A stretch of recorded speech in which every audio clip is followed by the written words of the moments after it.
very peaceful, very quiet out here. So I'm currently in the south of England, area of Sussex, not far away from Crawley.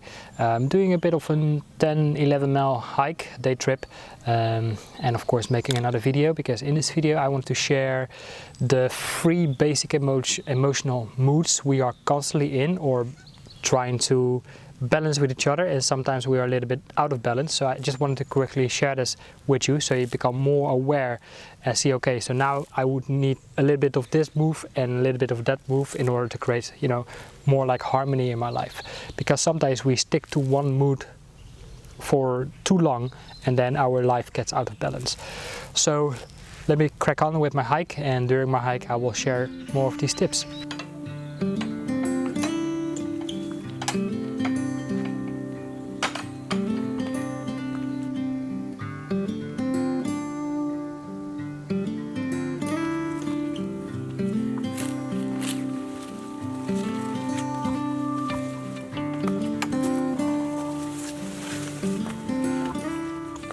So let's talk about these 3 basic moods that, you know, we all have as human beings. And actually this is to understand this is actually simplifying the understanding of, you know, our emotional state of being.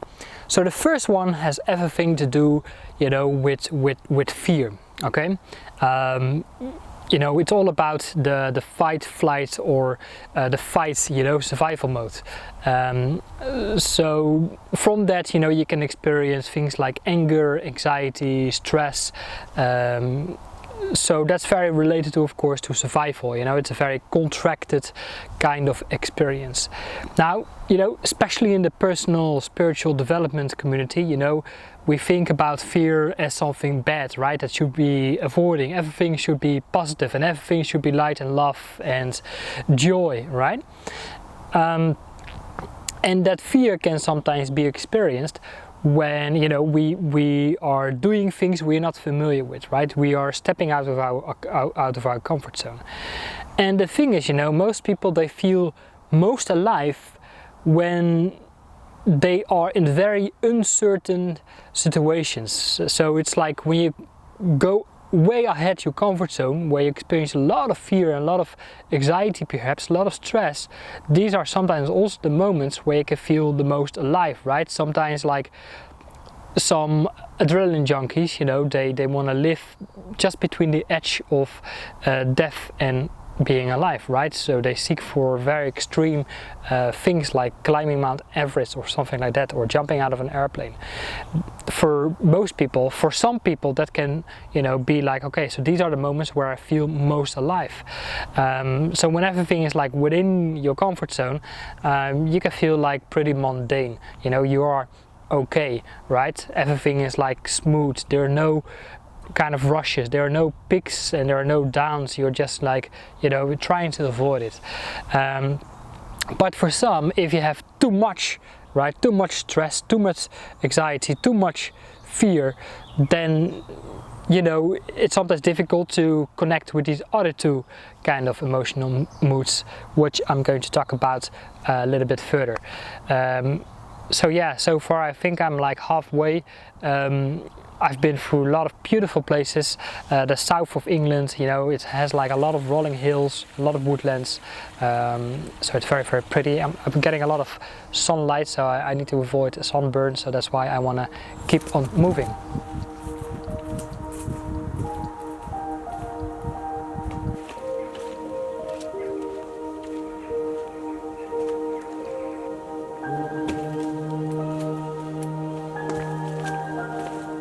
So now let's talk about emotional mood number 2, which has much more to do with the feeling of excitement. You know, now we have explored the number 1, which is more like, you know, fear, stress, anxiety, you know, the contracted kind of experience that is more about survival, you know, like fight, flight, or fight, you know, this kind of, you know, level of reactions. And now, you know, let me give you a personal example. Like a couple of years ago, when I was working in a corporation, the shipping industry, I mean, back in 2010, 10 years ago, from there I also felt like very contracted and depressed and, you know, kind of like anxious of where I was. And then I became angry, you know, I can become really angry, and then I came to the realization, like, wait a minute, you know, I can also make my money as an entrepreneur, right? As an internet entrepreneur, home-based business entrepreneur, stuff like that. So that realization got me excited, right? Which was very expressive. Now, you know, all these kind of things has both like a shadow side and another side that we actually should embrace and learn to balance and bring it in harmony with all three of them. But that excitement, you know, got me really out in the world, you know, being very driven and passionate and making things happen and very action orientated. And we feel like a sense of achievement and accomplishing things and success and all these things that comes with it, you know, which is like, again, an expressive kind of state of being.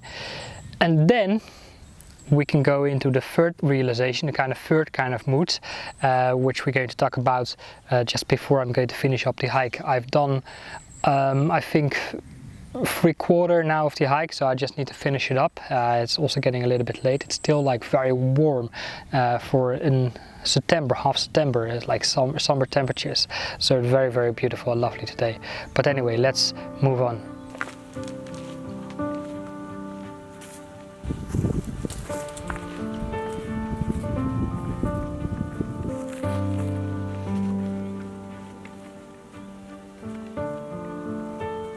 So we have come to mood number 3, which is actually a very pleasant one, but every mood has, like, you know, a shadow side and a nicer side perhaps. But the third one is all about contentment, you know. So this is a very interesting one, because this actually sounds very, very nice, right? That you can totally be at peace in the moments and be content with everything that you have, don't have any desires or any wants or any needs, and you do not have any fears. You don't live in the past or in the future. No, you're totally centered here in the present moment. So this is something that gets more popular, especially right now in our hush rush society, you know, that is like constantly like a treadmill on, you know, getting more and wanting more and needing more, and stuffing our houses with stuff and a lot of things, because that's what we get advertised. So a lot of us, we kind of bounce around between the first two, right? Like, you either have fear of missing out on something, right, or fear about something, or feeling anxious or stressful, or you have like a strong desire to wanting something, right, to needing something, like an excitement. Now that also has, of course, like a little bit of a shadow side as well. So I think I hadn't mentioned it yet in my in the previous parts about, you know, mood number 2, but the shadow side of that one, I think, has a lot to do with if I can look back to my own drive that I had when I was like in my early 20s, you know, I was very excited about making money, right, building my internet business and, you know, doing well and achieving success and have success.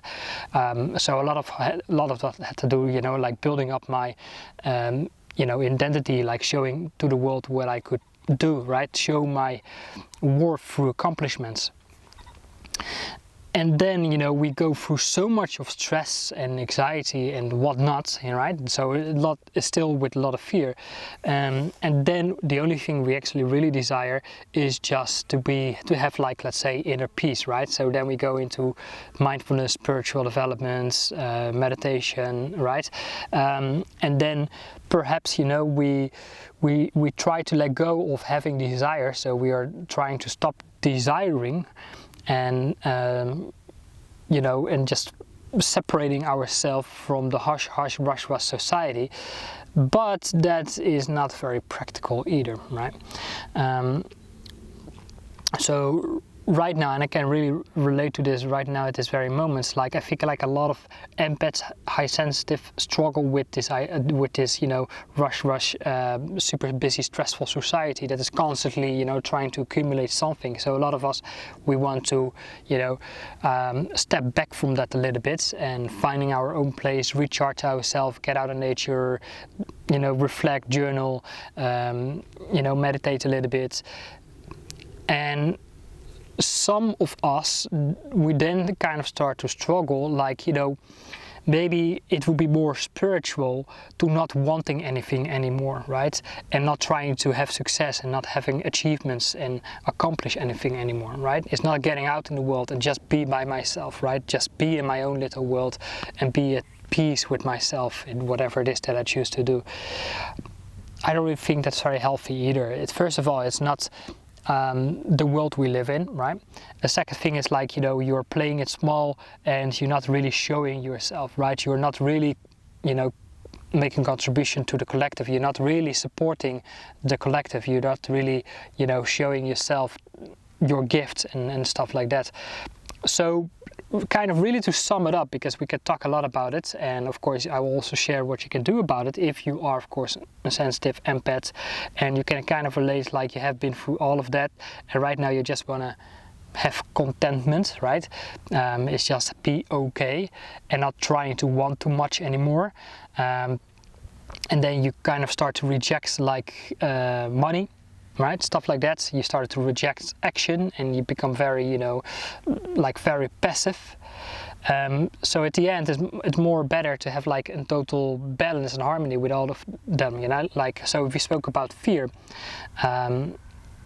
fear, it also can be experienced at the edge of your comfort zone, because if you just stay in your little comfort zone doing that what is most familiar to you, there's not much growth, right? And your soul wants to grow, and if you feel a little bit fearful about experiencing something new, exploring something new, of course we all have fear of, you know, failure, success, whatever.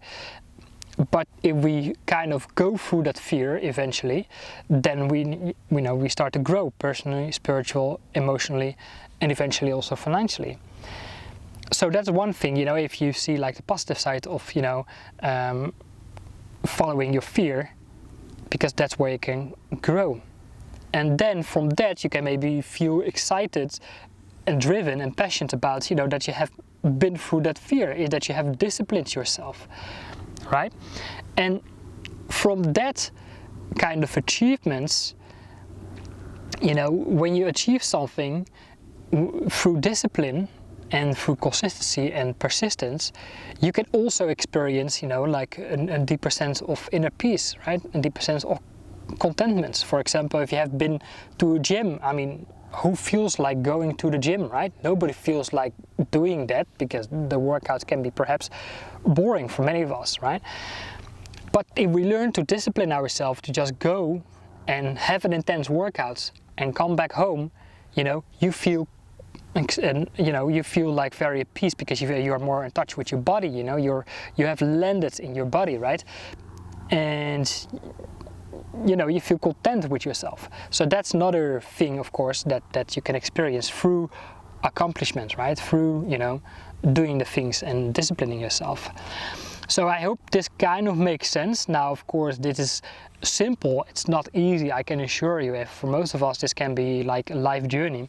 So if you're like an empath, high sensitive, and you kind of struggle with the idea of like, you know, I've been passive for so long, and I think I'm okay with trying to be content, you know, not having too many desires and just, you know, being with yourself and not really showing you gifts, but you cannot really experience a deeper sense of fulfillment and joy and satisfaction and feelings of accomplishments. Neither do you experience much success and rewards and recognition and stuff like that. But you want that, you just don't know exactly how or what to do and how to get it out, of course, because you have these lost limited beliefs. Then I can suggest you check out the video about the perfect light worker, and then subscribe to my mailing, because then I will share a very powerful very short webinar with you that goes deeper into this, you know, subject. So hope that was helpful. If you have any questions, please let me know. Just drop a comment below. Also feel free to share. Make sure to subscribe to my channel for more of these type of videos, you know, where we can learn to align ourselves with our true self, do the shadow work, expand our consciousness and stuff like that. So if that is of your interest, of course, then make sure to subscribe, and I see you in one of my next videos. Take care for now. Bye bye.